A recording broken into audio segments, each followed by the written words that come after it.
आग बरसाने को है आसमान। देश के बड़े हिस्से में गर्मी की लहर। अगले 3 दिन के लिए रेड अलर्ट जारी। कुछ इलाकों में चलेगी बेहद गर्म हवाएं। अगले 3 से 4 दिन आग बरसाती पड़ेगी गर्मी।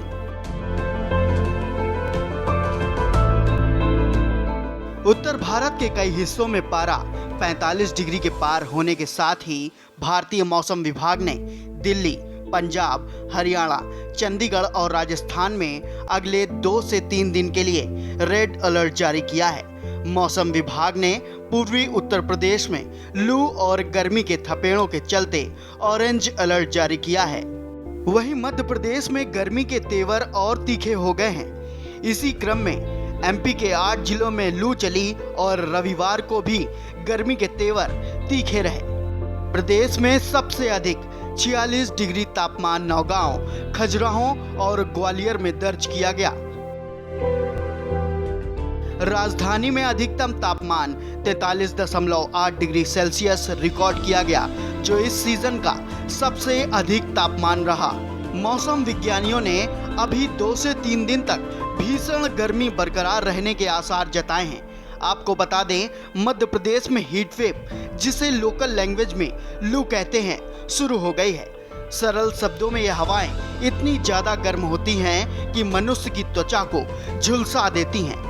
ऐसी स्थिति में मनुष्य धूप में अपनी त्वचा को सुरक्षित किए बिना नहीं निकल सकता। बच्चे, बुजुर्गों के बीमार होने की संभावना बढ़ जाती है। यही निर्देश मिले हुए हैं कि जितना ठंड से बचाव करें उतना ही ठीक है, क्योंकि गर्मी में फ्रिज का पानी आपके गले को संक्रमित कर सकता है, बच्चों को, बूढ़ों के शरीर पर असर डाल सकता है। इससे शरीर का इम्यूनिटी सिस्टम भी कमज़ोर होता है। मटकी के पानी में मिनरल्स ज़्यादा होते हैं। मटकी का पानी स्वास्थ्य के लिए बढ़िया रहता है। इससे गला संक्रमित नहीं होएगा। बच्चों, बूढ़ों सभी के लिए सही रहता है। इसलिए मटकी का पानी, मैं तो कहता हूँ हमेशा ही ये चीज़ रहनी चाहिए। वापस पुरानी परंपरा की तरफ लौटना चाहिए जो हमारे बड़े बुजुर्ग बना के गए हैं। एमपी के 18 जिलों में लू का प्रकोप। रीवा, सीधी, खंडवा, खरगोन, गुना और दामोह में लू का प्रकोप। 45 डिग्री सेल्सियस तापमान हुआ रिकॉर्ड दर्ज। होशंगाबाद, राजगढ़, शाहजहांपुर, रायसेन, सागर, टीकमगढ़, उमरिया, भोपाल और जबलपुर में 44 डिग्री सेल्सियस तापमान दर्ज। छतरपुर, ग्वालियर, रीवा, सीधी, खरगोन, खंडवा, गुना, दमोह में लू चली।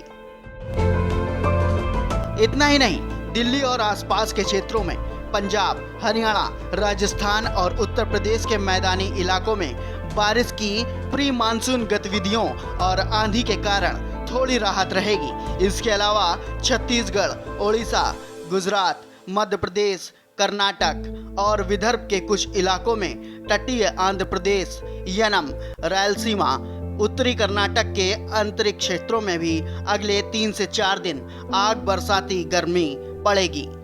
प्रचंड गर्मी तब घोषित की जाती है जब अधिकतम तापमान कम से कम 40 डिग्री सेल्सियस हो और सामान्य तापमान में बढ़ोतरी 4.5 डिग्री से लेकर 6.4 डिग्री सेल्सियस तक हो। धूप बहुत पड़ रही है, लेकिन जरूरी कार्य से निकलना पड़ रहा है। गर्मी का मालूम क्या है? आज गर्मी तो आज बहुत है, पसीना पसीना हो रहा है और बहुत गर्म इस समय महसूस हो रहा है। 5 दिनों में पंजाब, हरियाणा, चंडीगढ़, दिल्ली, राजस्थान, उत्तर प्रदेश, मध्य प्रदेश, विदर्भ और तेलंगाना के कुछ इलाकों में बेहद गर्म हवाएं चलेंगी। लू के थपेड़ों से इन इलाकों में झुलसा देने वाली गर्मी पड़ेगी। मैदानी इलाकों में भीषण गर्मी की घोषणा तब की जाती है जब अधिकतम वास्तविक तापमान 45 डिग्री हो और लू के थपेड़ों से बढ़कर 47 डिग्री सेल्सियस या उससे भी अधिक हो जाए। ऐसी सूरत में भारतीय मौसम विभाग रंग आधारित मौसम संबंधी चेतावनी जारी करता है। ये नीचे से ऊपर के क्रम में हरी, पीली, नारंगी और लाल होती है। भारतीय मौसम विभाग ने NWFC के वैज्ञानिक नरेश कुमार ने बताया कि शुष्क उत्तरी पश्चिम हवाओं के चलते छत्तीसगढ़ से तमिलनाडु के बीच हालात तीव्र गर्मी से प्रचंड गर्मी के हो गए हैं।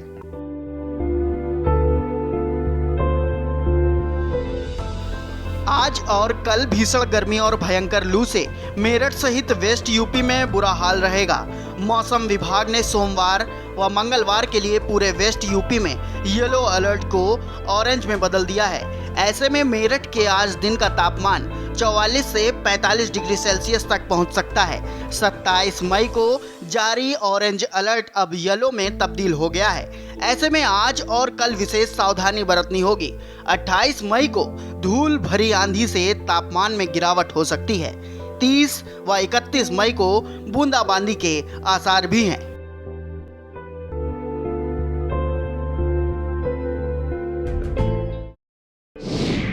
गुरुद्वारा हेमकुंड साहिब बर्फ से ढका।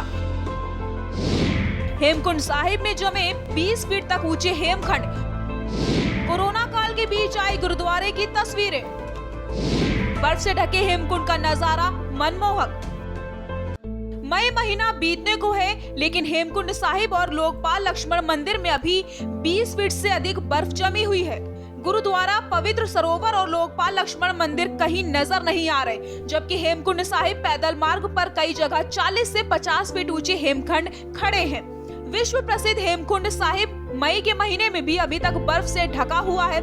इस साल की पहली और बेहद खूबसूरत तस्वीरें भी सामने आ गई हैं। बर्फ से ढके हेमकुंड का नजारा मनमोहक है।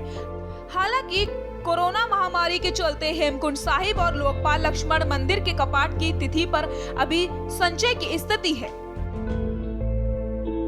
पहले कपाट खोलने की तिथि 1 जून घोषित की गई थी, बाद में इसे स्थगित कर दिया गया।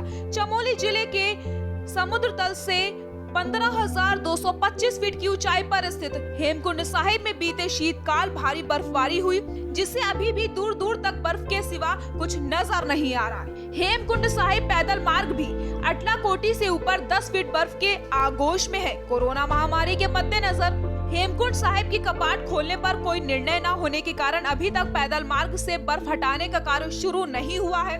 बता दें कि हमेशा हेमकुंड साहिब के कपाट 1 जून को श्रद्धालुओं के लिए खोल दिए जाते थे।